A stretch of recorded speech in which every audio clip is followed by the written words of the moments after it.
नमस्कार, मैं शालिनी और आप देख रहे हैं प्रयाग खबर। आई बढ़ते हैं आज की बड़ी खबर की ओर। दुबई की तरह ग्लोबल हब बनेगा IGI एयरपोर्ट। कनेक्टिंग फ्लाइट्स पर किया जा रहा फोकस, यात्रियों को मिलेगी ये सुविधाएं। यदि सब कुछ सही रहा तो आने वाले 2 वर्षों में सिंगापुर के चांगी या दुबई एयरपोर्ट की तरह ही IGI एयरपोर्ट ग्लोबल हब बन जाएगा।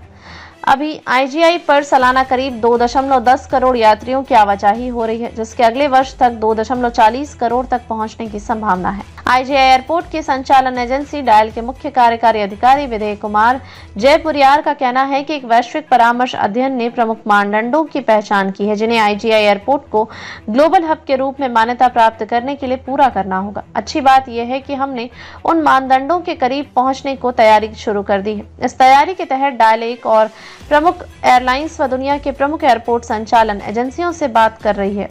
दूसरी ओर एयरपोर्ट पर यात्रियों की सहूलियत हो, इसके लिए CISF, कस्टम, इमिग्रेशन सहित तमाम एजेंसियों से भी बात कर रहा है। डायल का कहना है कि यूरोप व अमेरिका में बढ़ोतरी की गुंजाइश तो है, लेकिन अब हम लोगों का ध्यान एशिया प्रशांत क्षेत्र के देशों पर है।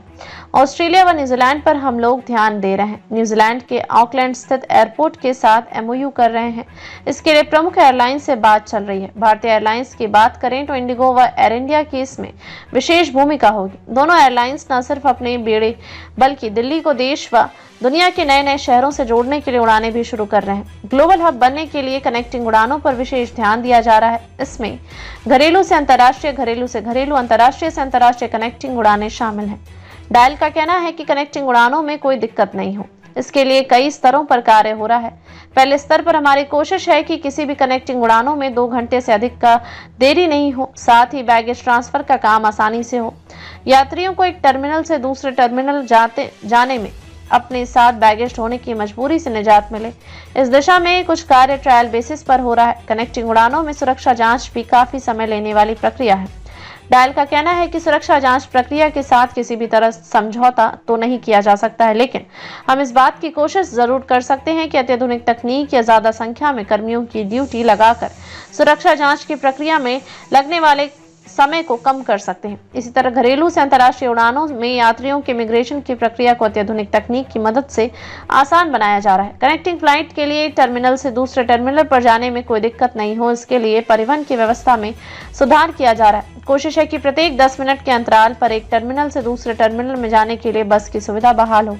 इसी तरह डायल की कोशिश है कि लगेज का ट्रांसफर एक टर्मिनल से दूसरे टर्मिनल तक एयर साइड से ही हो। अंतर्राष्ट्रीय उड़ानों के लिए टर्मिनल 3 पर नए स्टैंड की व्यवस्था की जा रही है।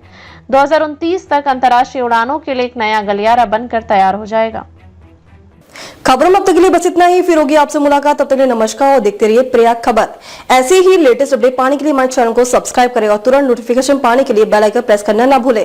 यदि आप हमें फेसबुक या इंस्टाग्राम के माध्यम से देख रहे हैं तो हमारे पेज को फॉलो जरूर करें। धन्यवाद।